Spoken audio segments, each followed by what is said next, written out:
State property tax हो, इस वक्त जो स्मार्ट मीटर्स की बात हो, हमारी बिजली सबसे ज़्यादा जाती है नेशनल पूल में,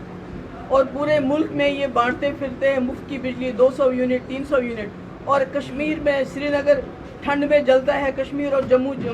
सर्दी गर्मी में जलता है, और ऊपर से स्मार्ट मीटर बिजली की फीस की अभी तक बिल्स नहीं आए हैं, 4-4 महीने का इकट्ठे लोगों को देना है, तो और कितना लोगों को तंग करेंगे। और आप प्रॉपर्टी टैक्स लगा के ये तो लोगों के ऊपर बोझ डालना चाहते हैं, और तो कुछ भी नहीं है। जो असली पैसा है, जो लोगों का पैसा है, वो जैसे महाराष्ट्र में इन्होंने अभी एक सर्जिकल स्ट्राइक कही है, उसको क्या इलीगल स्ट्राइक कहती हूँ मैं उसको, उसमें खर्च करते हैं। जो लेजिस्लेटर्स हैं उनको खरीद फरोख्त में,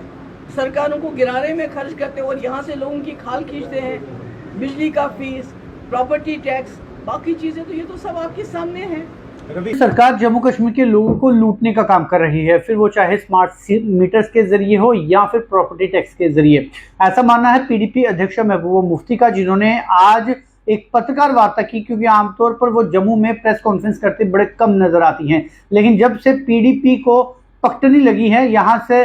जम्मू और कश्मीर से पीडीपी को लगातार नुकसान हो रहा है, उसके बाद से महबूबा मुफ्ती ने कश्मीर के साथ साथ जम्मू को भी तवज्जो देना शुरू की है। आज पत्रकार वार्ता हुई और उसमें साफ तौर से उन्होंने ये कहा कि जो भी पत्रकारों के सवाल है उसका ये जवाब दिया जाएगा। जमुनाओं की तरफ से दिया गया सवाल में साफ तौर से कहा गया कि प्रॉपर्टी टैक्स को लेकर उनका क्या वर्जन है, तो उनका ये मानना था कि प्रॉपर्टी टैक्स लोगों को लूटने का काम कर रही है। हालांकि जम्मू कश्मीर जो सबसे ज्यादा नेशनल पूल जहां पर बिजली इकट्ठा अपने अपने हिस्सेदारी बिजली की दी जाती है, उसमें जम्मू कश्मीर सबसे पहले पायदान पर रहती है, लेकिन उसके बावजूद भी बिजली कटौती सबसे ज्यादा जम्मू कश्मीर में हो रही है। इलेक्ट्रॉनिक मीटर होने के बावजूद भी जो 24 घंटे बिजली देने का दावा किया गया था वो अभी तक पूरा नहीं हुआ। उसके बावजूद एक नए तरह के प्रीपेड स्मार्ट मीटर्स जो है वो अब आप लोगों के लिए तैयार है। वहीं दूसरी तरफ से प्रॉपर्टी टैक्स के माध्यम से भी लोगों के खून चूसने का काम जारी है। उनका मानना है कि ये सारा पैसा इकट्ठा कर केंद्र सरकार महाराष्ट्र में सर्जिकल स्ट्राइक जैसे काम करने में लगी है, जिसकी तरफ उन्होंने इशारा किया कि इस पैसे से अन्य पार्टियों के विधायकों और नेताओं को खरीद फरोख्त का काम किया जाता है।